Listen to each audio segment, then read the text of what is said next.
The Gilded Age promised that America's daughters, like its sons, could inherit the earth. But inheritance, they would learn, came with invisible chains, expectations wrapped in silk, limitations disguised as privilege, and a society that measured a woman's worth not by her mind or spirit, but by her ability to remain perfectly, perpetually still, within the narrow frame that had been built around her. These were the years when a lady's reputation was more fragile than the finest crystal, when one misstep could exile her forever from the only world she had ever known. Society had rules about everything: whom to marry, how to speak, where to travel, what to think. But rules, as some would discover, were made not just to be followed, but to be broken. And when they shattered, the sound would echo through drawing rooms and newspaper columns alike, changing forever what it meant to be both wealthy and free. When your photograph becomes illegal contraband in an entire empire, you've achieved a level of notoriety that transcends ordinary scandal and enters the realm of international incident. Indeed, Clara Ward collected titles like other women collected jewellery: Princess of Belgium, notorious performer, banned image, serial bride, each identity more shocking than the last. Her life read like a Gothic novel written by someone with unlimited budgets and questionable judgment. Mad family members, tragic early deaths, finishing school expulsions, and enough romantic drama to fuel a dozen opera plots. The Detroit fortune, that should have secured her place among America's aristocratic elite, instead funded a 20-year campaign of systematic rebellion against every social convention her era considered sacred. By the time European governments were hunting down her photographs and newspapers were tracking her movements like military intelligence, Clara had proven that American money plus aristocratic boredom could create chaos on an international scale. Thus, in today's episode of Old Money Allure, we chronicle the woman who turned scandal into performance art.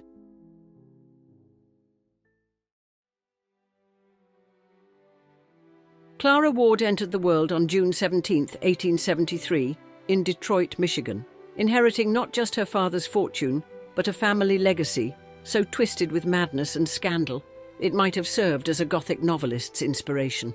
Her father, Captain Eber Brock Ward, had earned the distinction of becoming Michigan's first millionaire through Great Lakes, shipping, lumber, iron, steel, railroads, and silver mining, an industrial colossus worth $6 million when he suffered a fatal stroke in 1875. Clara was just 18 months old when her father died, too young to remember the man whose first wife he'd allegedly had committed to an insane asylum after she filed for divorce over his serial infidelities. The Ward family tree sprouted branches heavy with tragedy. Half-brother Henry declared insane at 15 and institutionalized.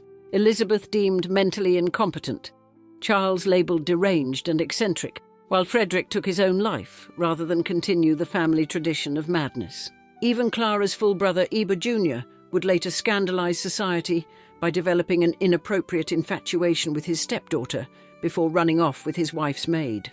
Clara's mother, Catherine Lyon, 30 years younger than her late husband and niece to Senator Benjamin Wade, moved the family to New York and Toronto, marrying Canadian lawyer Alexander Cameron, while trying desperately to control her increasingly uncontrollable daughter. At 15, Clara began her European education at a series of prestigious finishing schools, each ending the same way, with expulsion for behaviour that shocked even the worldly headmistresses of London and Paris. She once vanished from school for nearly 3 weeks, only to be discovered hiding in the attic room of a penniless student, a scandal that required significant financial smoothing over.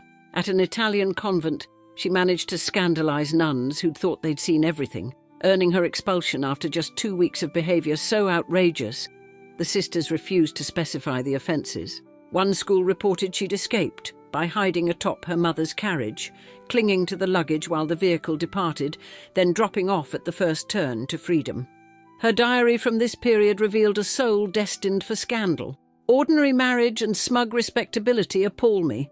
I'd rather marry a murderer. Throughout these educational disasters, Clara burned through an annual allowance of $40,000, over $1 million in today's money, constantly demanding more to fund her extravagant tastes. She stood 5 feet 8 inches tall, towering over most women of her era, with beauty that newspapers would later describe as capable of stopping traffic in any European capital. Her mother, increasingly desperate to contain this beautiful hurricane of a daughter, concluded that only marriage could potentially channel Clara's wild energies into acceptable aristocratic channels. When Prince Joseph de Caraman-Chimay of Belgium arrived in 1889, seeking an American heiress to restore his crumbling castle and settle his debts, Catherine saw salvation. The prince, 31 years old and possessing impeccable aristocratic credentials as a member of the Belgian Chamber of Deputies and cousin to King Leopold II, needed money as desperately as Catherine needed respectability for Clara. Clara, just 16 and already bored with her endless expulsions and maternal battle, saw in the prince's proposal not love but escape, a ticket to European courts where her beauty and wealth might find grander stages. Their engagement represented everything wrong with Gilded Age transatlantic marriages. Youth traded for a title, American millions exchanged for European prestige, and two people who barely knew each other bound together by financial necessity. But even as wedding preparations began, for what would be one of the era's most lavish ceremonies, Clara was already planning her own interpretations of aristocratic duty.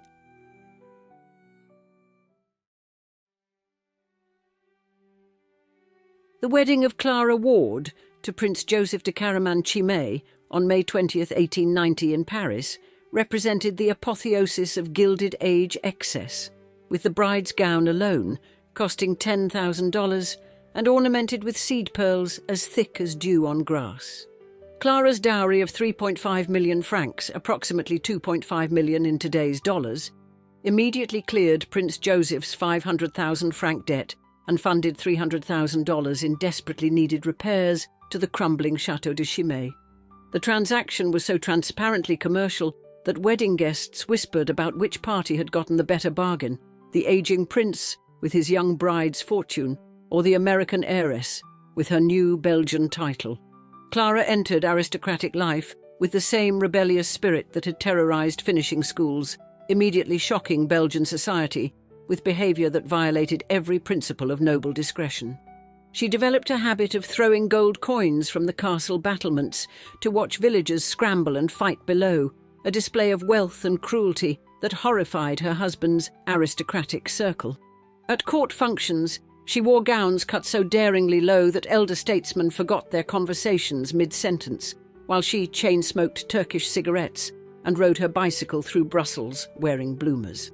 Chef Auguste Escoffier, charmed by her beauty and American frankness, named 2 dishes in her honour, à la Chimay and Poularde Chimay, ensuring her culinary immortality even as her reputation crumbled. The marriage produced 2 children, Marie Elizabeth in 1891 and Marie Joseph in 1895, but motherhood failed to domesticate Clara's increasingly scandalous behaviour. Rumours began circulating about her relationship with King Leopold II, her husband's cousin, who allegedly became so obsessed with the young princess that Queen Marie Henriette demanded their removal from court. Whether Leopold's interest was real or exaggerated by gossips, the whispers grew louder when 21-year-old Prince Baudouin died suddenly of influenza in 1891, with malicious tongues claiming Clara's alleged affair with him had provoked murder. Prince Joseph, 15 years older than his wife and interested primarily in hunting and fencing, proved incapable of either controlling or engaging Clara's restless spirit. She later described their marriage as a study in contrasts. "I possessed an unwielding will, despite being physically lazy, while my husband was emotionally indolent, despite being physically fit." The prince's idea of conversation consisted of recounting his hunting expeditions in exhaustive detail, while Clara's American fortune paid for everything from castle repairs to his sporting equipment. By 1896, after 6 years of marriage, Clara had grown so bored with aristocratic life that she spent most of her time in Paris, ostensibly shopping, but actually seeking any diversion from her tedious existence. She purchased a custom lavender automobile fitted with a full-length vanity mirror, driving it at reckless speeds through the Bois de Boulogne, while horrified society matrons clutched their pearls. Her breakfast preferences, chocolate eclairs paired with anchovy toast, earned mockery from Le Figaro as culinary anarchy, but Clara delighted in anything that shocked conventional sensibilities. When questioned about her increasingly public defiance of aristocratic norms, she would smile sweetly and declare that a princess is only a woman with a dress budget. But even Clara's appetite for scandal couldn't have prepared her for the November evening in 1896, when she and Prince Joseph dined at a fashionable Parisian restaurant. That night, a Hungarian Roma violinist named Rigo Gypsy would play a melody that would shatter her marriage, destroy her reputation, and transform her from rebellious princess to international scandal.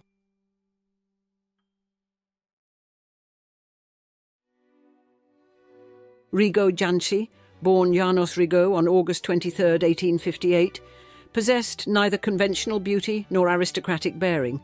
His receding hairline, handlebar moustache, and short stature hardly suggested a romantic hero. But when the 38-year-old violinist played at Maxim's that November evening in 1896, his bow drew across the strings with such passionate intensity that Clara Ward forgot her husband sitting across the table.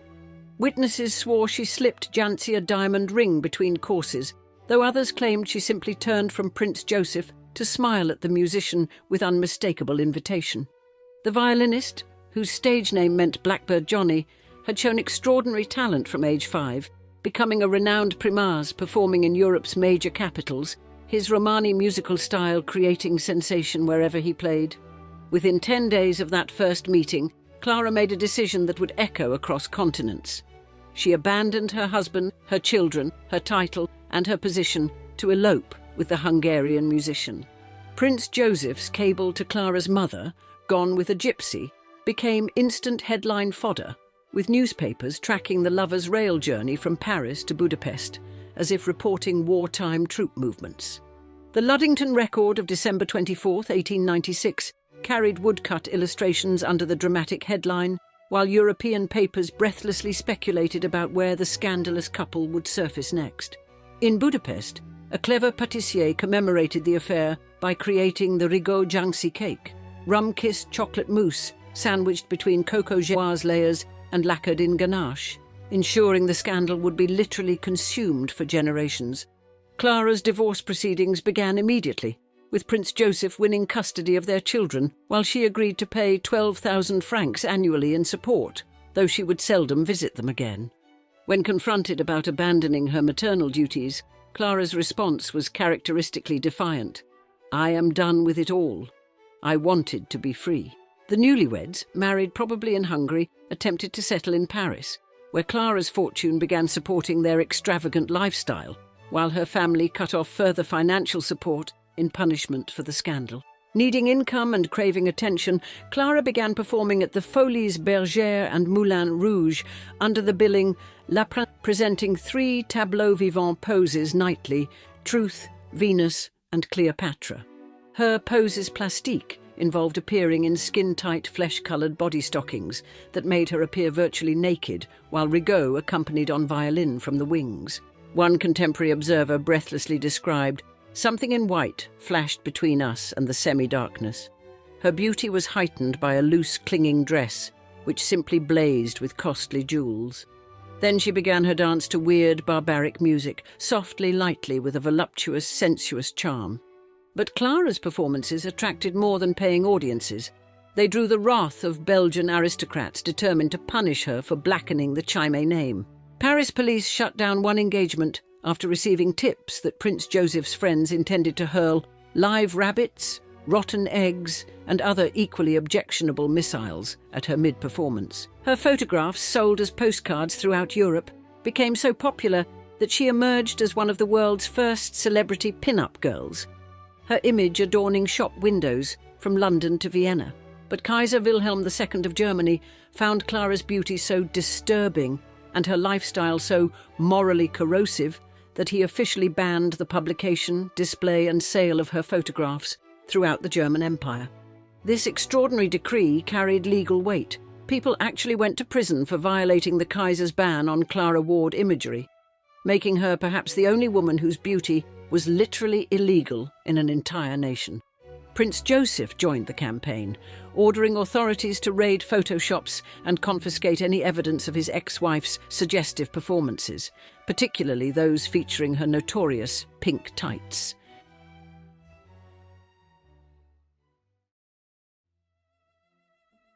Clara's response to the Kaiser's ban was characteristically defiant. She licensed even more provocative photographs for mass production in Paris, turning her scandalous image into a lucrative business beyond German borders. Henri de Toulouse-Lautrec immortalised the scandal in his 1897 lithograph depicting Clara coyly shielding Rigaud behind her opera cloak, the artwork now residing in the Cleveland Museum of Art. But the fairy tale romance that had shocked 2 continents began crumbling under the weight of mutual infidelity, violent quarrels, and the reality of life outside aristocratic protection. Hotel staff in Vienna reported nightly screams of rage and heavy objects thrown as the couple fought over Clara's private performances for wealthy male clientele, one-on-one encounters that sent Rigaud into jealous rages. The concierge once summoned gendarmes after a particularly vicious fight, from which Clara emerged laughing with a cracked emerald bracelet, treating their domestic violence as another form of performance. Despite Clara spending approximately 20 million in today's currency on satisfying her husband's every whim, their marriage became increasingly unstable, with Clara's mother placing her fortune under an uncle's trusteeship. Clara still received a yearly allowance of around 2 million in modern money, though much went directly to Prince Joseph for child support, leaving her constantly seeking new sources of income. By 1904, after 8 tumultuous years, Clara and Rigaud divorced, with both parties accusing the other of serial infidelity and financial irresponsibility. Before newspapers finished reporting their separation, Clara had already found her next conquest. Giuseppe, variously described as a humble baggage assistant or waiter in a train dining car. The pattern continued with mechanical precision. Clara married Ricciardi in 1904, their union lasting 6 years before dramatically ending when he allegedly caught her with their household butler. Her reaction was predictably unrepentant. "I cannot be alone. I am unhappy like that. I shall marry once again." True to her word, Clara's 4th and final marriage was to Signor Salota, possibly a train station manager, though she kept this union so secret that her family learned of it only through a telegram. Throughout these serial marriages, Clara maintained her extravagant lifestyle and provocative public persona, riding through European capitals in her lavender automobile with its full-length mirror. Marcel Proust, who corresponded with her, based a character in Ardu on Clara, portraying her as a disgraced cousin of the Baron de Charlus. The character of Simone Pistache in the 1960 film Can drew inspiration from Clara's scandalous performances, with Shirley MacLaine recreating those infamous skin-tight costumes. Clara's health began failing in her early 40s, her body worn down by decades of excess, scandal, and the constant performance of being the world's most notorious American princess. She died of pneumonia on December 9th, 1916, at age 43 in Padua, Italy, leaving approximately $1 million split between her estranged children and, through an unchanged will, her ex-husband Ricciardi. A Detroit newspaper's obituary captured her essence perfectly. She died a woman without illusions. She had gone the pace. She lived intensely, a slave of her desires. She died an outcast, an old woman of 43 years, just when she should have been in her prime. The telegraph from Signor Casalota informing her family of her death was the first they'd heard of either her final marriage or her declining health, Clara having maintained her appetite for secrets until the end. Gypsy outlived his notorious princess by 11 years, dying in poverty on February 3, 1927, at Harlem Hospital in New York, where he'd worked as a musician in a Hungarian restaurant called Little Hungary. The American princess, whose photograph was too dangerous for German eyes, had burned through 4 husbands, several fortunes, and every social convention of her era, leaving behind a legacy of scandal that still flavours a chocolate cake in Budapest. In case you hadn't heard, there's a special category of troublemaker reserved for women who possess both extraordinary privilege and the dangerous combination of intelligence and boredom. Indeed, Flora Bigelow represented the Gilded Age's most lethal variety of this species, a diplomat's daughter, with access to the highest levels of American society and absolutely no intention of using that access in ways her family considered appropriate. Born into the kind of intellectual environment where political reformers debated Reconstruction policies over dinner, Flora absorbed lessons in power and influence that most women of her generation never glimpsed. The problem arose when she applied those lessons to her own life with the same strategic thinking her father used in international diplomacy. Except her battlefield was New York's social hierarchy, rather than European political negotiations. Society observers noted her restlessness during the elaborate rituals designed to showcase eligible young women, as if the carefully choreographed events felt insufficient for someone with her expansive ambitions. They were witnessing the early stages of what would become one of the most audacious social transformations in American history, though at the time it simply looked like a brilliant young woman who refused to be satisfied with conventional expectations. In today's episode of Old Money Allure, I'll take you through how Flora turned her family's diplomatic training into weapons for conquering territories no American woman had ever successfully claimed.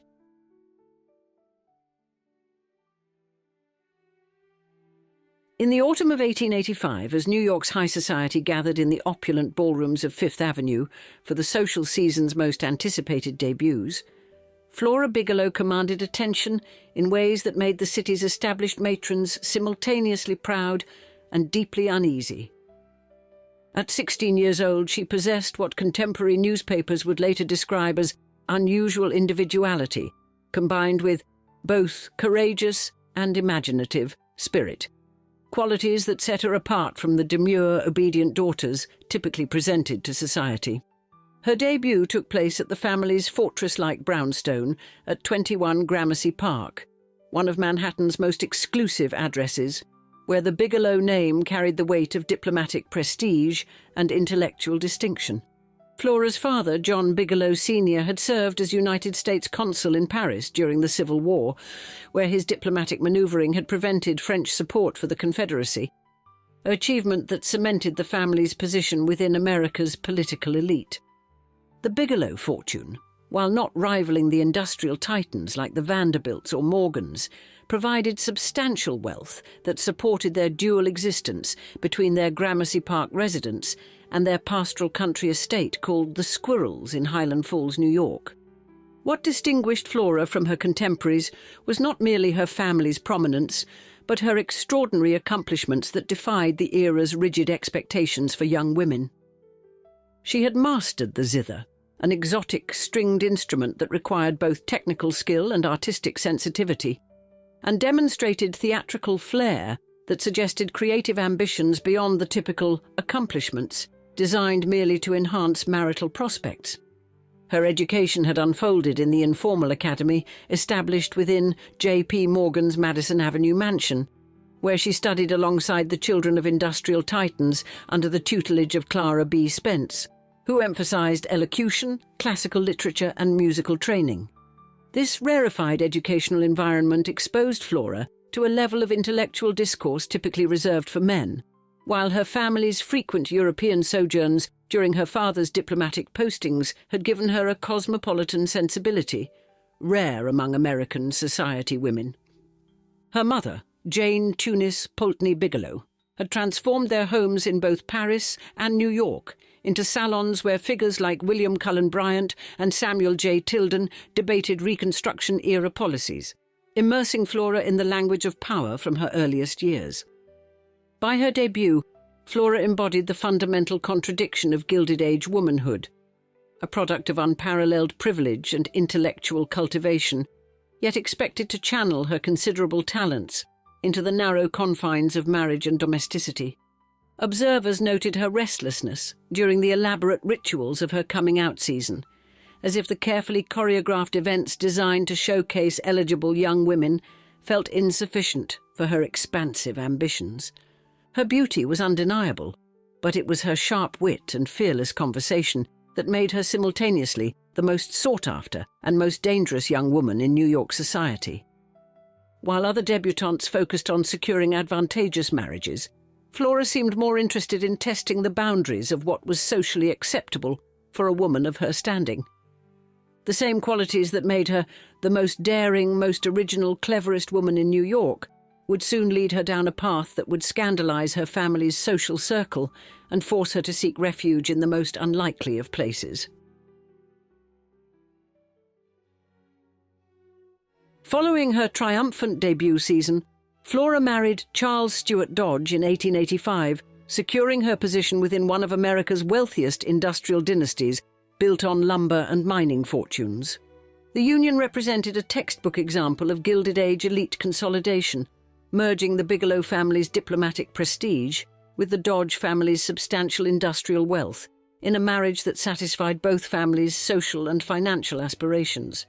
The couple established their residence within the familiar confines of the Bigelow family home at 21 Gramercy Park, where Flora had grown up surrounded by the intellectual discourse and political influence that had shaped her formative years. Their daughter Lucy Bigelow Dodge arrived in 1890, followed 4 years later by their son John Bigelow Dodge in 1894, completing what appeared from the outside to be a perfect Gilded Age family. Yet beneath the veneer of marital success, Flora found herself increasingly constrained by the conventional expectations of upper-class wifehood that seemed to diminish her intellectual gifts and creative ambitions. Despite producing 2 children who would later achieve remarkable success, Lucy becoming a renowned theremin soloist and founder of the prestigious Carrymore Music Festival, and John becoming a decorated British military officer, Flora's own identity seemed to disappear within the traditional roles of wife and mother. Contemporary observers noted her extraordinary talents that transcended typical feminine accomplishments of the era. She was recognized as a wonderful musician whose skills extended far beyond the drawing room performances expected of society ladies, demonstrating genuine artistic ability that suggested professional potential. Her reputation as a graceful dancer, expert horsewoman, and captivating storyteller indicated a woman of exceptional physical and intellectual capabilities, who might have pursued any number of professional careers had such opportunities been available to women of her class. Perhaps most tellingly, Flora had begun writing plays and short stories, channeling her creative energies into literary pursuits that offered some outlet for her artistic ambitions while remaining within the bounds of acceptable feminine accomplishment. Yet even these creative endeavours felt insufficient to a woman of Flora's intellectual capacity and restless spirit, who had been raised in an environment where political discourse and cultural debate were daily realities. The contrast between her stimulating childhood, surrounded by diplomats, writers, and political reformers, and her current existence as a conventional society matron, created an internal tension that grew more pronounced with each passing year. Charles Dodge, while providing material comfort and social position, apparently could not offer the intellectual partnership that Flora craved, leaving her feeling increasingly isolated despite her privileged circumstances. The couple's residence at 21 Gramercy Park, once the site of her family's vibrant salon culture, now felt more like a gilded prison where Flora's considerable talents went unrecognised and underdeveloped. By 1900, after 15 years of marriage, Flora's dissatisfaction had reached a crisis point that would soon force her to make choices that would shock New York society and transform her from respected matron into scandalous divorcee. Her growing restlessness coincided with broader cultural changes affecting American women, as the new century brought increasing discussion of women's rights, and the emerging possibility that marriage need not be the only path to fulfillment for women of talent and ambition.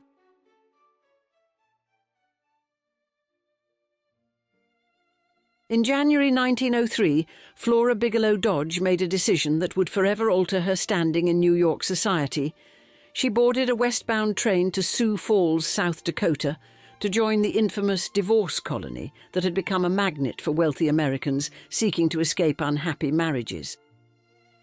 New York State's restrictive divorce laws, which permitted dissolution only on grounds of adultery, left Flora with no legal avenue to end her 16-year marriage to Charles Dodge within her home state.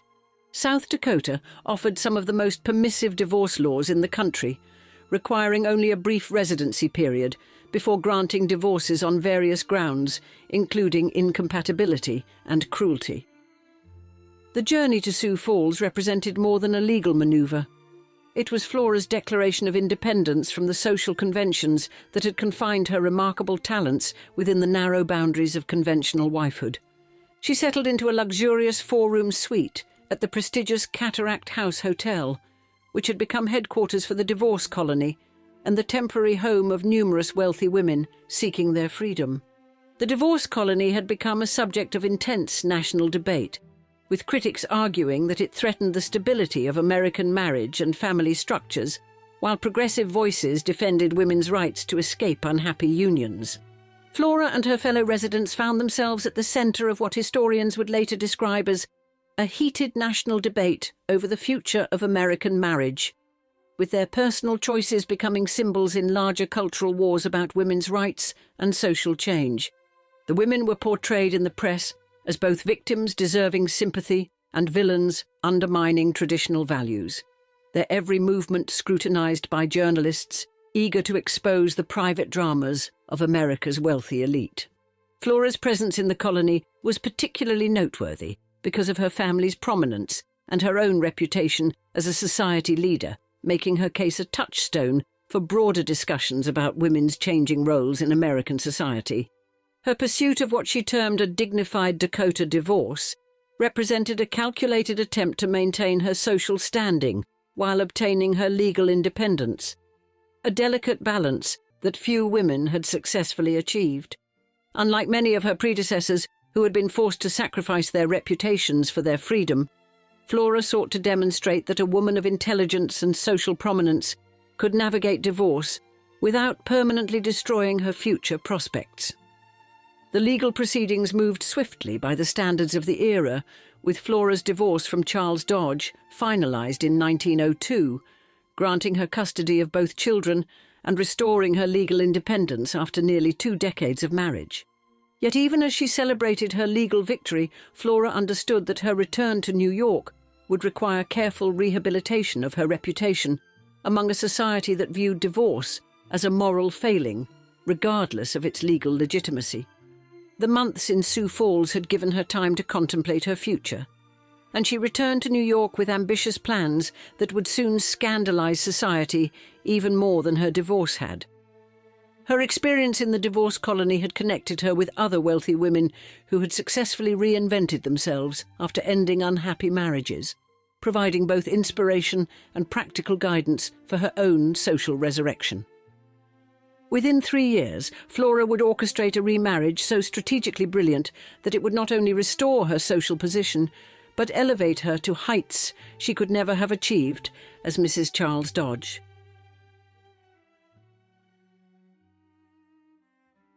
In 1905, just 3 years after her scandalous divorce, Flora achieved what seemed impossible: complete social rehabilitation through her strategic marriage to Lionel George William Guest, a member of one of Britain's most politically connected aristocratic families. This union represented far more than romantic attachment. It was Flora's masterful entry into the highest levels of British aristocracy through her marriage to a first cousin of Winston Churchill and member of the influential Guest dynasty. Lionel Guest brought impeccable credentials to the marriage as the 4th son of Ivor Guest, 1st Baron Wimborne, and Lady Cornelia Spencer Churchill, daughter of John Spencer Churchill, 7th Duke of Marlborough. The Guest family had accumulated vast wealth through the iron and steel industry during the 18th and 19th centuries, successfully transforming their industrial fortune into aristocratic prominence through strategic marriages and political involvement. Flora's new husband connected her directly to the heart of British political power, with his brother Ivor Churchill Guest serving as one of the last Lords Lieutenant of Ireland and holding various government positions, including Paymaster General under H. Asquith. Another brother, Frederick Guest, had established himself as a prominent politician, while their cousin Winston Churchill was already emerging as one of Britain's most dynamic political figures. The marriage allowed Flora to completely reinvent herself within British high society, transforming from scandalous American divorcee to respected member of the aristocracy, with connections to the highest levels of government and society. The couple initially moved to Montreal, where Guest maintained mining and hotel interests, before settling permanently in London, where they enjoyed an active social life both in the capital and at their seaside home near Ferring. Flora's friendship with Mary Leiter, the American heiress who had become Vicereine of India through her marriage to George Curzon, likely influenced her understanding of how American women could successfully navigate British aristocratic society.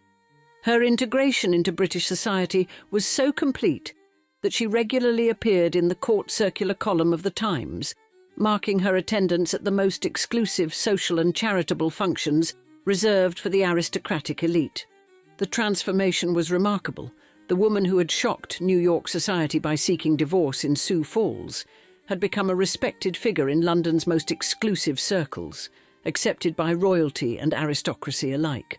Flora's success reflected broader changes in British society under King Edward VII, who had revolutionised aristocratic culture by opening it to Americans, foreign plutocrats, and others previously excluded from traditional noble circles.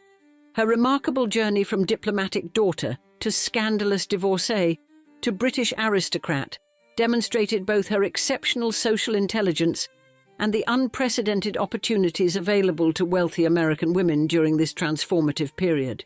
Yet even as Flora celebrated her aristocratic triumph, she remained fundamentally the same intellectually ambitious woman who had chafed against conventional constraints, now channeling her talents into the sophisticated world of British high society. Her successful integration would soon be tested by global events that would require her to leverage her new aristocratic connections in ways she could never have anticipated during her difficult years in New York.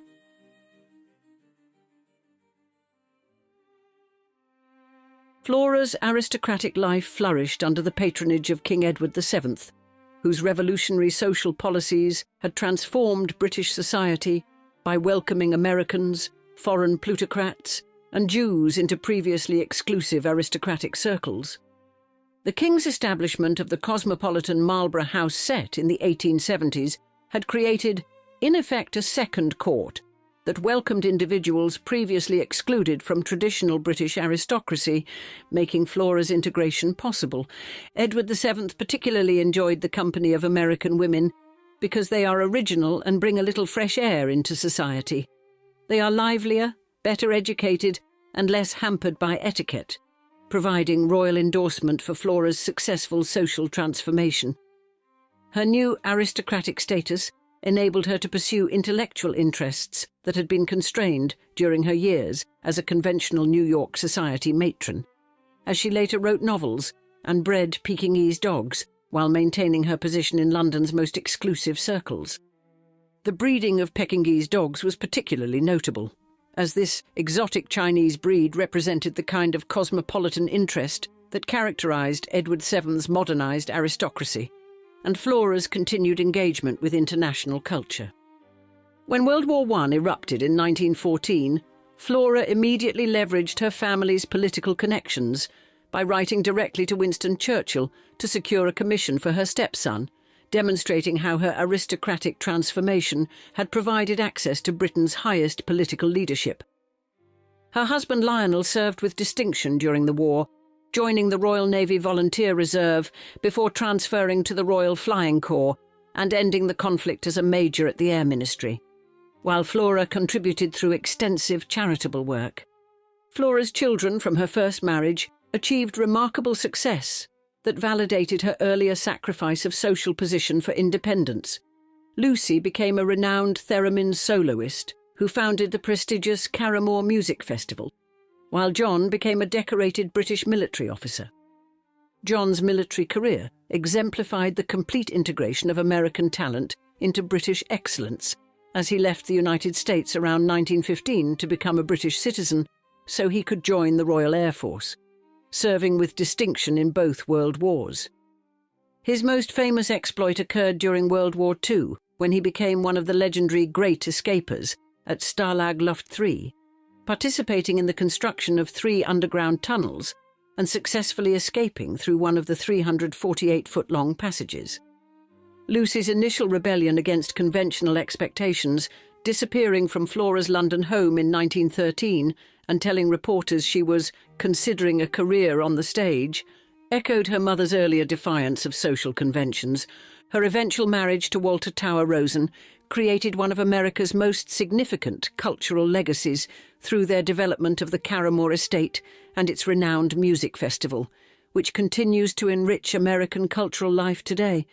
Flora lived until 1964, reaching the remarkable age of 95, while maintaining her position as a respected figure in British society and remaining a unique and independent thinker until her death. Her extraordinary journey from diplomatic daughter to scandalous divorcee to British aristocrat demonstrated that exceptional women could successfully navigate even the most restrictive social conventions through intelligence, determination, and strategic thinking. The transformation also illustrated how King Edward VII's social revolution had created genuine opportunities for transnational elite formation, enabling talented individuals to transcend national boundaries and achieve positions previously determined solely by birth. Flora's legacy endures through her children's achievements and her demonstration that women of intelligence and ambition could successfully challenge social conventions without permanently sacrificing their prospects for happiness and fulfillment.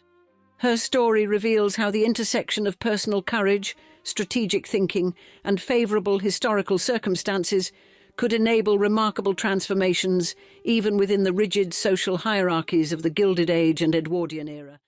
In the grand theatres of the Gilded Age, where industrial millionaires performed respectability and European nobles auctioned their bloodlines to American fortunes, the greatest actress never took a legitimate stage. Elizabeth Bigelow understood that America's richest men craved something their steel mills and railroad empires could never manufacture: acceptance into the sacred circles of inherited wealth. She studied their weaknesses like a master playwright, crafting her audience, recognizing that beneath their bluster about self-made success lay an aching vulnerability to anyone who might possess what they desperately lacked: true aristocratic connections. Her stage would become the marble halls of America's most prestigious banks, her costume trunk filled with forged Carnegie securities, her script a melodrama of illegitimate inheritance that would have been rejected by the cheapest vaudeville house. For 7 years she performed the role of secret heiress so convincingly that bank presidents fought to loan her money, each believing he alone had discovered the Carnegie family's hidden treasure. Thus, in today's episode of Old Money Allure, we explore how a woman with a 4th-grade education orchestrated the most audacious theatrical production in financial history.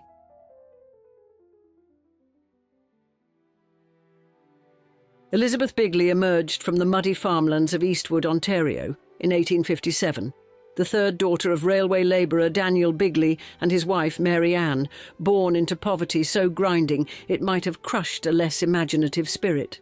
At 14, young Betty orchestrated her first swindle with the audacity of a seasoned grifter, forging a letter from a fictional English uncle claiming she'd inherited a fortune. She marched into a Woodstock bank, opened an account with this fabricated inheritance letter, then proceeded to write worthless cheques all over town for goods she had no intention of paying for.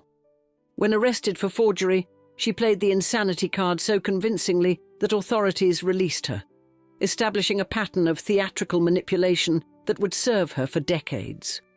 The quiet, daydreaming child her family remembered had transformed into a criminal prodigy, telling outlandish stories that hinted at her future as one of America's most audacious con artists. By 1875, at age 18, she'd abandoned Canada for Cleveland, Ohio, joining her sister Alice York and reinventing herself as Lydia Scott, then Madame Lydia de Vere, operating fortune-telling parlours and passing bad cheques across Ohio, Illinois and beyond. Her aliases multiplied like her crimes: Elizabeth Cunard, Emily Heathcliff, Marie LaRose, each identity crafted for specific marks and abandoned when the law drew too close. Her first marriage in 1882 to Dr. Wallace S. Springsteen lasted exactly 12 days before her criminal past surfaced, sending the good doctor fleeing for divorce court in 1883. She cycled through husbands like aliases. John R. Scott divorced her after she confessed adultery, while C. L. Hoover had the good grace to die in 1888, leaving her $50,000 and a son named Emile born in 1886 or 87. Between marriages, she ran a brothel under the name Cassie Hoover, though when confronted about this enterprise, she faked a dramatic fainting spell and claimed she thought it was merely a boarding house for young ladies. Her criminal career hit a temporary snag in 1889 when Toledo authorities convicted her of forgery, sentencing her to 9.5 years in the state penitentiary. But Betty Bigley had friends in high places. Ohio Governor William McKinley, the future president, paroled her after just 4 years in 1893, though his reasons for this clemency remain mysteriously undocumented. She returned to Cleveland as Cassie Hoover, prowling the salons and parlours of Euclid Avenue, known as Millionaire's Row, where America's industrial titans built monuments to their newfound wealth. The reformed forger studied these men carefully, their vanities, their greed, their desperate hunger for social connections that might elevate them from mere money to true aristocracy. She absorbed their mannerisms, their vocabularies, their pretensions, filing away every detail for the performance of a lifetime while continuing to operate her dubious boarding house enterprise. In 1897, she met Dr. Leroy S. Chadwick, a respected Cleveland physician who reportedly fell in love after she eased his rheumatism with an impromptu back massage during their first meeting at her establishment.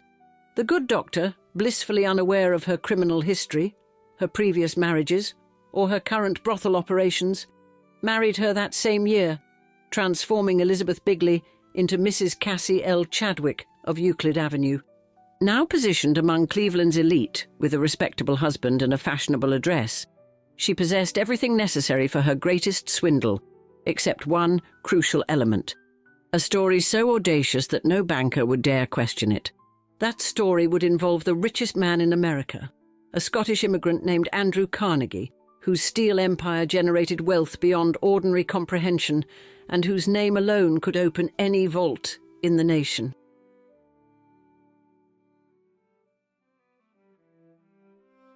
The scheme that would make Cassie Chadwick infamous began with a carefully orchestrated piece of theatre outside Andrew Carnegie's Manhattan mansion at 2 East 91st Street in 1897. She hired James Dillon, an Ohio lawyer, to accompany her to New York on urgent business, then directed their carriage to stop outside Carnegie's imposing residence. While Dillon waited in the coach, Cassie swept up the front steps, slipped through a tradesman's entrance she'd scouted earlier, waited 30 minutes in the vestibule, counting seconds like a stage performer, then emerged waving cheerfully at an imaginary figure in an upstairs window. Returning to the carriage with calculated breathlessness, she confided to Dillon that Andrew Carnegie was her father, her illegitimate father, a secret that must never be revealed to protect both their reputations.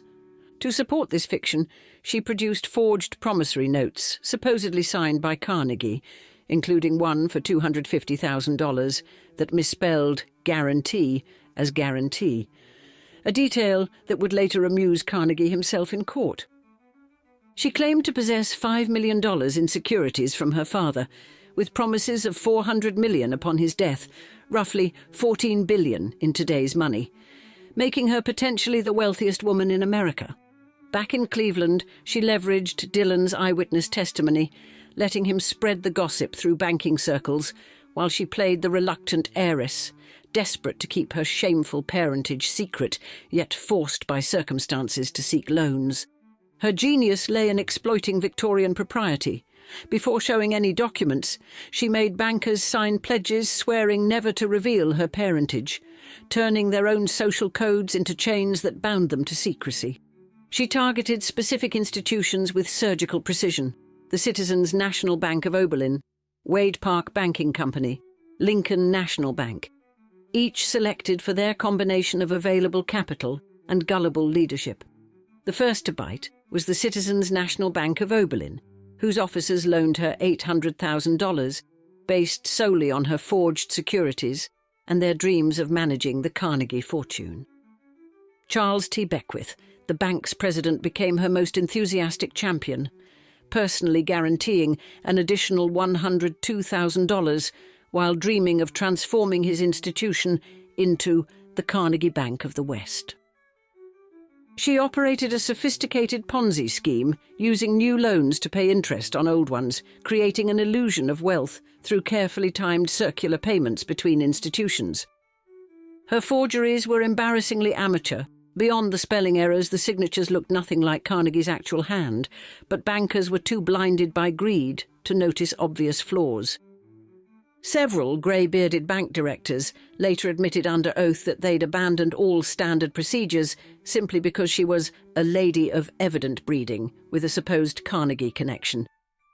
She demanded absolute secrecy from each lender, playing them against each other, suggesting that Carnegie would be mortified if multiple banks knew of her existence. That discretion was paramount to maintaining their relationship. No one dared contact Carnegie directly. What if the richest man in America took offence at questions about an illegitimate daughter? What if he moved his millions elsewhere in retaliation? Between 1897 and 1904, she extracted over $2 million from America's banking elite, all desperate to court the secret Carnegie heiress who'd mysteriously appeared in their midst. The scheme accelerated as her reputation grew, with banks actively seeking her business, competing to offer better terms to the woman they believed would inherit the largest fortune in American history.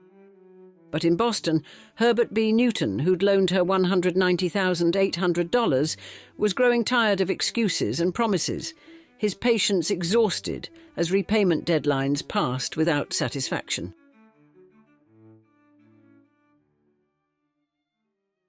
At the height of her fraudulent empire, Cassie Chadwick transformed borrowed millions into a spectacle of consumption that would have impressed actual royalty, earning her the title Queen of Ohio from breathless society reporters. She crammed 30 closets in her Euclid Avenue mansion with Parisian gowns, each worth more than a working man's annual salary, creating a textile museum of criminal proceeds that required its own inventory system. The gold organ she installed in her music room cost $35,000, over $1 million in today's money, a gleaming monument to her theatrical nature, though she never learned to play a single note, using it purely as decoration. Her 1903 jewellery receipts alone totaled $200,000, including a diamond tiara from Tiffany's, a sapphire dog collar she claimed commemorated her deceased mother, and enough precious stones to stock a small jewellery store. She maintained a private railway car for shopping expeditions to New York, where she'd reserve entire floors of the Waldorf Astoria, throwing champagne parties for strangers who amused her and distributing $100 bills as party favours. One Lucerne jeweller testified she'd purchased $5,000 in watches during a single afternoon spree, distributing them to hotel staff, cab drivers, and random pedestrians, like a demented fairy godmother. Her household employed 14 servants, including a French chef who quit after she demanded he prepare a banquet for 60 guests with 2 hours' notice. The guests never materialised, leaving mountains of uneaten delicacies. Society reporters chronicled her every appearance: violet silk gowns with ermine capes worth thousands, black chantilly lace over white satin, hats featuring ostrich plumes worth $800 that required special boxes for storage. She claimed to support numerous charities and the suffrage movement, hosting elaborate fundraising teas, though investigators later found no record of significant donations. The money apparently evaporated into silk, sapphires, and theatrical gestures. Local Cleveland legend held that she once tipped a Carnegie Hall usher $1,000 after he complimented her diamonds, though she'd never actually met her supposed father at any of his cultural endowments. Her dinner parties became legendary productions where she'd mysteriously excuse herself to take urgent telegrams from father, returning with increasingly elaborate tales of steel mergers, Scottish castles, and secret trust funds.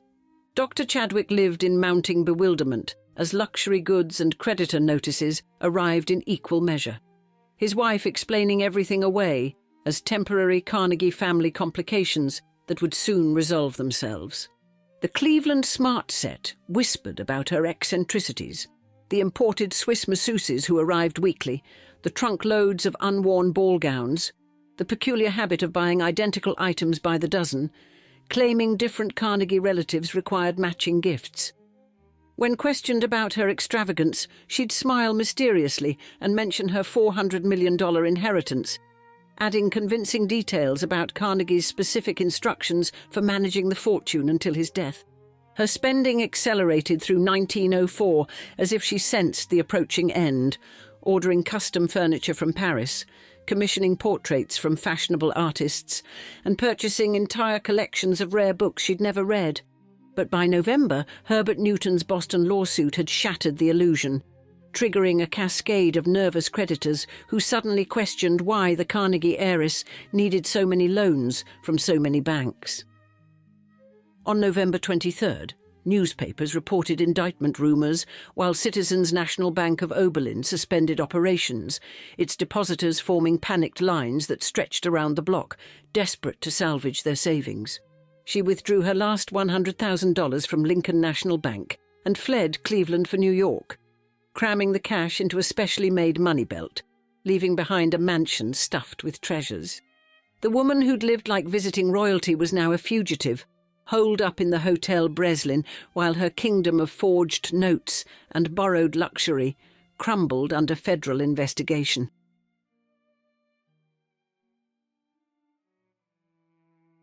Federal marshals arrested Cassie Chadwick at the Hotel Breslin on December 7, 1904, finding over $100,000 in the money belt strapped beneath her corset. Cash she'd desperately withdrawn in her final free hours. Boston papers gleefully reported that Newton's lawyers had to pry a diamond-studded lorgnette from her purse before marshals would apply the handcuffs, adding a touch of jewellery-based comedy to the dramatic arrest scene. Her husband, Dr. Leroy Chadwick, filed for divorce the moment her arrest hit the newspapers and fled to Europe with his daughter, abandoning the woman whose back rubs had once charmed him into matrimony. The March 1905 trial in Cleveland became the social event of the season, with society matrons fighting for gallery seats, arriving hours early to watch the Duchess of Diamonds face justice for her unprecedented fraud. Andrew Carnegie himself attended the proceedings, studying the forged notes with evident amusement, and telling reporters their orthography alone would have hanged them, chuckling at the misspelled guarantee that had fooled so many bankers. Prosecutors wheeled in 18 steamer trunks, overflowing with gowns, jewels, and luxury goods as evidence, the display drawing such massive crowds that police installed rope lines inside the federal courtroom to manage spectators.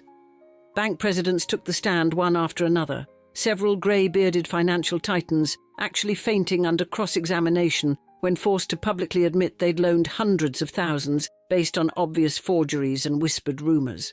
Charles Beckwith of Oberlin testified how she'd promised to make his bank the Carnegie Bank of the West, his voice breaking as he described his complete financial ruin and the destruction of the institution his family had built. The parade of duped bankers continued for days, each admitting they'd never verified the signatures, never contacted Carnegie, never questioned why an heiress worth $400 million needed their money so desperately. The jury needed less than 2 hours to convict her on 7 counts of conspiracy against the government and conspiracy to wreck the Citizens National Bank of Oberlin, a federally chartered institution. Judge Taylor sentenced her to 14 years in prison and a $70,000 fine, noting that her crimes had destroyed not just banks, but entire families' life savings, leaving widows and orphans destitute. When she arrived at Ohio State Penitentiary in January 1906, she attempted to bring Persian rugs, lace curtains, a gold mantel clock, photographs, and furniture into her cell, as if prison were merely another residence to decorate. Exasperated wardens allowed only a velvet rocking chair and extra pillows for medical reasons, though she quickly established a prison economy, paying fellow inmates in candy and canteen money to provide daily Swiss-style massages. Her health deteriorated rapidly. By September 1907, she'd suffered a nervous collapse and gone blind, spending her final days in the prison infirmary, requesting hot cocoa and specific hymns from the prison band. On October 10, 1907, her 50th birthday, she made a final request for the band to play "Nearer, My God, to Thee" before dying of heart disease that afternoon, ending her journey from Canadian farm to American prison. Her estate auction netted less than $1,000 against debts exceeding $2 million. leaving creditors with nothing but memories of forged Carnegie notes, wild spending sprees, and their own catastrophic gullibility. The Citizens' National Bank of Oberlin never reopened, its president Charles Beckwith dying bankrupt and broken, while other institutions instituted third-party collateral verification systems and confidential character sheets that evolved into modern credit bureaus. Cleveland renamed East Prospect Street to Carnegie Avenue in 1906, partly to cleanse the city's reputation after the affair that had transformed it from industrial powerhouse to national laughingstock. The Canadian farm girl who'd forged her first check at 14 had managed to expose the entire American banking system's vulnerability to greed, vanity, and a woman with terrible spelling but magnificent nerve. Have you ever wondered what kind of woman could survive having the future Prime Minister of Britain emerge from her womb 7 months after her wedding day? Then spend the next 4 decades collecting lovers like rare orchids, while somehow maintaining her position in the highest echelons of British society? Meet Jennie Jerome Churchill, the mother of none other than Winston Churchill himself, and the Brooklyn-born American heiress whose alleged 200 lovers became the stuff of Victorian legend, yet whose real story proves far more fascinating than any tabloid gossip could manufacture. In an era when proper ladies were expected to lie back, think of England, and produce heirs with minimal fuss, this particular dollar princess transformed scandal into social currency, motherhood into political strategy, and bedroom conquests into drawing room power.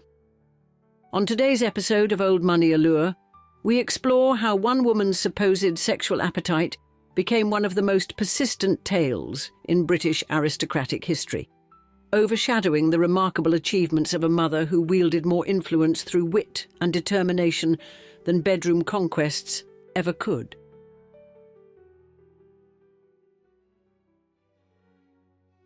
Born Jeanette Jerome on January 9, 1854 in Brooklyn, a location about as aristocratic as a hot dog stand, the future Lady Randolph Churchill emerged from thoroughly American stock that would make British blue bloods wince with democratic horror.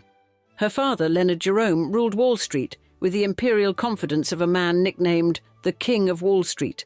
Accumulating wealth with the same ruthless efficiency, his daughter would later apply to collecting admirers across 2 continents. The Jerome family's cosmopolitan lifestyle included summers in Newport and extended periods in Paris, where young Jennie and her sisters caught the attention of Empress Eugenie herself, providing the kind of European polish that would prove invaluable when navigating the treacherous waters of British high society. In 1873, during a regatta that lasted precisely 3 days, 19-year-old Jennie encountered Lord Randolph Churchill, the second son of the 7th Duke of Marlborough, in what can only be described as the Victorian equivalent of a speed-dating success story. Their whirlwind courtship culminated in marriage on April 15, 1874, making Jennie one of the pioneering dollar princesses, American heiresses who traded their father's industrial fortunes for British titles with the calculating precision of Wall Street brokers. The wedding bells had barely stopped ringing when the first scandal erupted with all the subtlety of a 4th of July fireworks display. Winston Churchill's birth on November 30, 1874, at Blenheim Palace occurred under circumstances that would fuel whispered speculation for decades. The official announcement in the Times diplomatically described it as premature, but the timing suggested either exceptional medical circumstances or extraordinarily poor Victorian mathematics. 7 months after their wedding day, Jennie had produced a future Prime Minister, leading to the kind of drawing room calculations that made even seasoned gossips reach for their smelling salts. Lord Randolph's own letter to his mother-in-law described how Jennie had a fall on Tuesday, walking with the shooters, and a rather imprudent and rough drive in a pony carriage brought on the pains on Saturday night, an explanation that satisfied precisely no one with functioning arithmetic skills.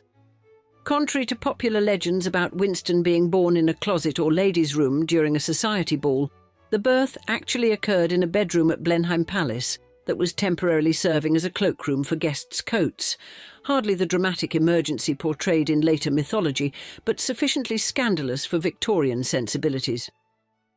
The labour lasted over 24 hours, during which Jennie demonstrated the same iron constitution she would later deploy in surviving decades of social warfare and financial crises. This premature arrival would prove prophetic of Winston's entire relationship with conventional timing, a man who would spend his career arriving either too early or too late for popular opinion, yet somehow managing to be precisely on schedule for history's most crucial moments. But the baby's questionable conception timeline was merely the opening act in a drama that would span 4 decades, 3 marriages, and enough romantic entanglements to populate a small European principality, with whispers already beginning to circulate about just how many men might find themselves welcomed into the future Lady Randolph's increasingly crowded affections.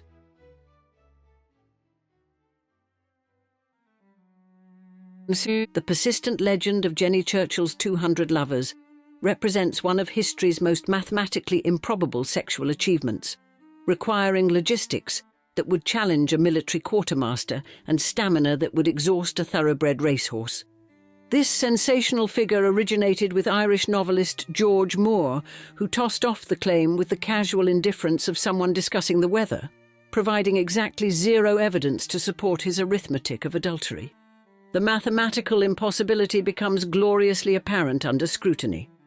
Assuming Jennie maintained romantic relationships between ages 20 and 30-60, she would have averaged 5 lovers per year, sustaining 10-week relationships with only brief intermissions for recuperation and wardrobe changes. Such a schedule would have required the organisational skills of a railway timetable coordinator and the physical resilience of an Olympic athlete, all while maintaining her position as one of London's premier political hostesses. Victorian and Edwardian transportation limitations alone render this scenario logistically absurd. Coordinating 200 clandestine affairs across Britain and Europe would have required advanced planning that would make D-Day operations seem spontaneous. Modern scholarship has demolished this titillating fiction with the ruthless efficiency of historians armed with actual evidence rather than prurient imagination. Celia and John Lee, granted unprecedented access to Churchill family papers through their friendship with Winston's nephew, Peregrine Churchill, concluded that Jennie's actual romantic partners numbered a dozen or fewer, a figure considerably less sensational but infinitely more believable. Their exhaustive examination of thousands of previously unseen family documents, including intimate correspondence locked away for decades, revealed evidence of only one affair that possibly overlapped with her marriage to Randolph, her relationship with Polish Count Charles Kinsky. The 200 lovers myth persists because it is easy to rattle off and prurient enough to raise a website's Google Analytics, never mind whether it is even feasible, serving the Internet age's appetite for scandal over substance. Historian William Manchester dismissed Moore's claim as absurd because Jennie was far too fastidious for that, and only she would have known the figure anyhow. Observation that cuts through decades of biographical gossip with surgical precision.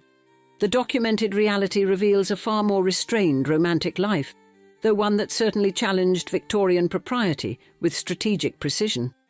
The most thoroughly confirmed extramarital relationship was with Albert Edward, Prince of Wales, later King Edward VII, though this affair commenced only after Lord Randolph's death in 1895, making it technically irrelevant to questions of marital fidelity.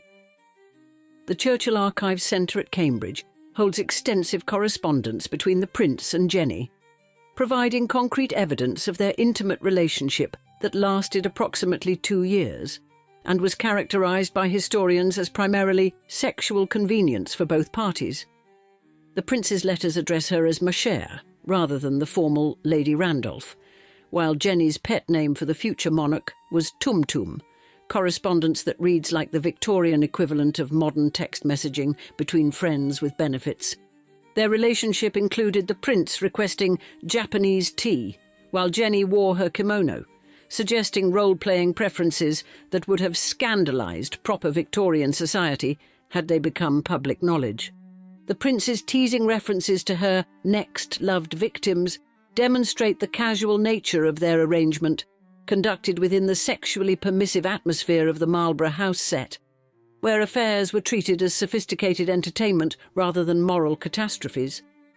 An earlier incident in 1889 had foreshadowed their eventual liaison, when Lord Randolph came home to find the prince and his wife together, scandalously unchaperoned, and angrily expelled the future king from his house, a confrontation that would have ended lesser men's social careers but merely postponed royal romantic ambitions. The relationship carried significant political implications beyond personal gratification, enhancing Jennie's social standing and political influence as a member of the prince's inner circle, where intimate relationships served as diplomatic currency in the complex economy of aristocratic power. Yet even this royal affair paled beside Jennie's most emotionally significant relationship, a 12-year romance that would test her loyalty to marriage, motherhood, and social convention in ways that would make her brief fling with future royalty seem like a casual weekend diversion.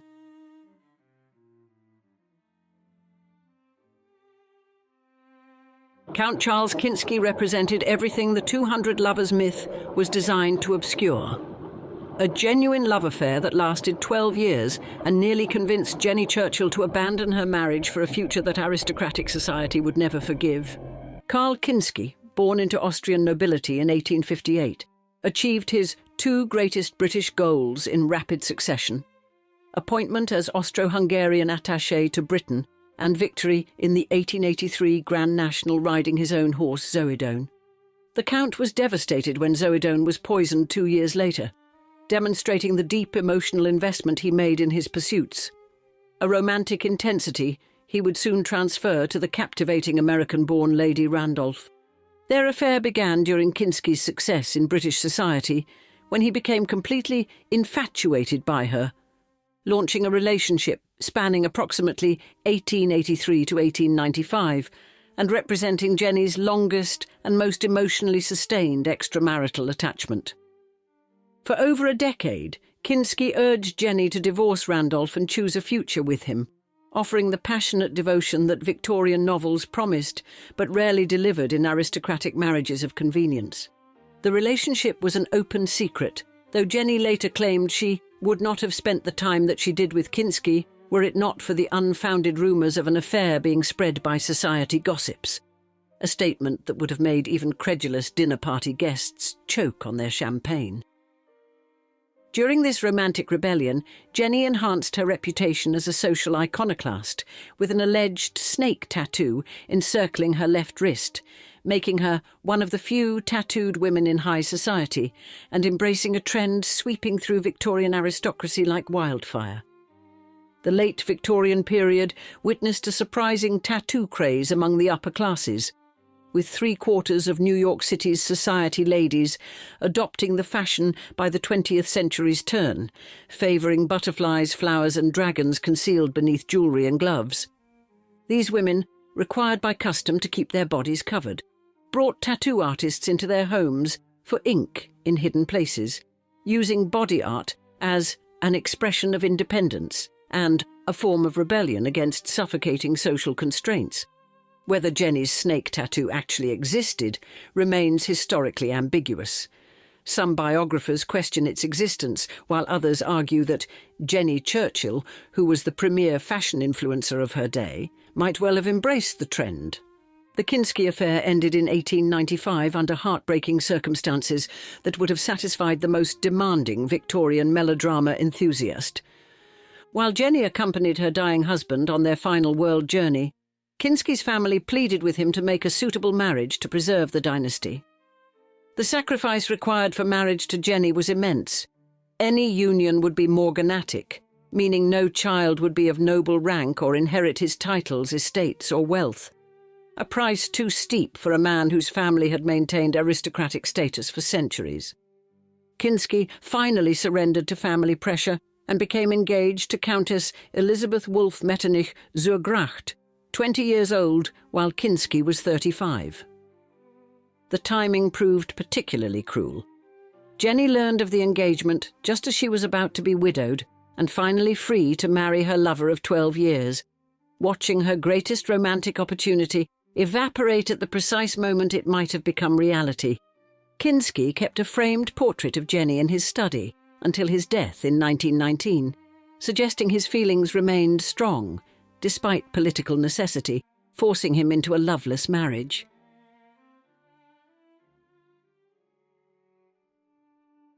After Lord Randolph's death from syphilis in 1895 left 41-year-old Jennie facing financial chaos that spiralled out of control, she embarked on a matrimonial strategy that would make her previous scandals seem quaint by comparison.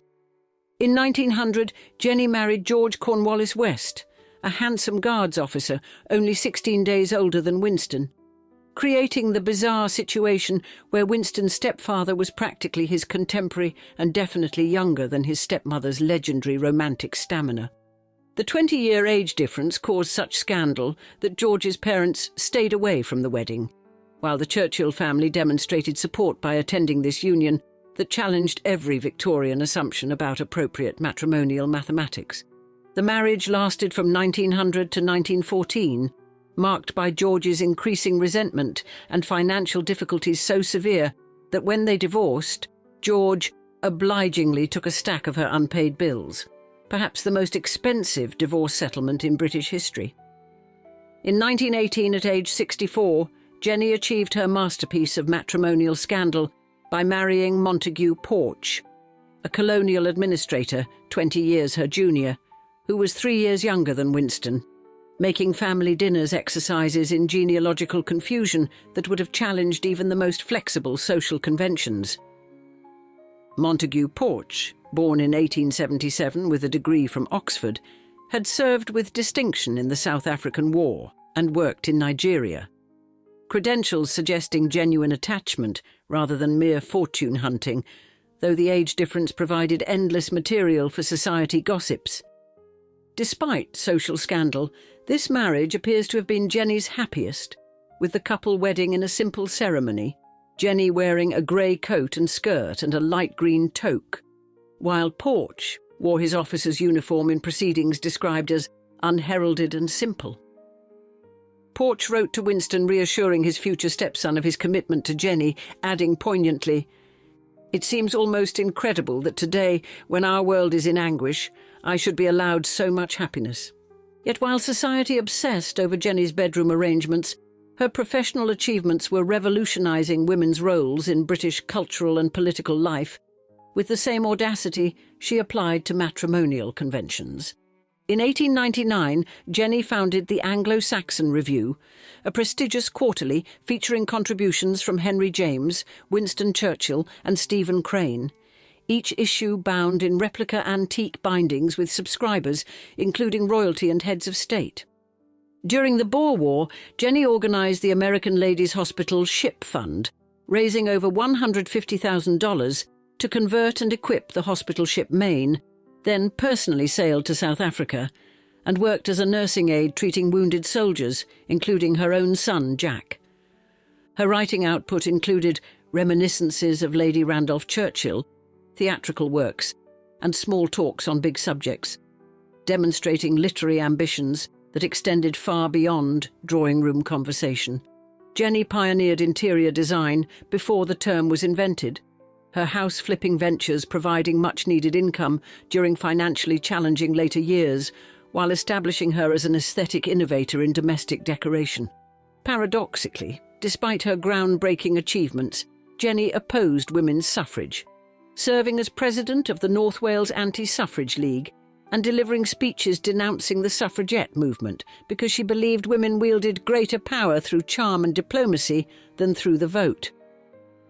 This contradiction reflected complex attitudes of upper-class women who had achieved influence through traditional channels and feared political equality might diminish their existing privileges, a position incomprehensible to modern feminists but sensible to someone who had conquered British society through wit, beauty, and strategic romantic alliances.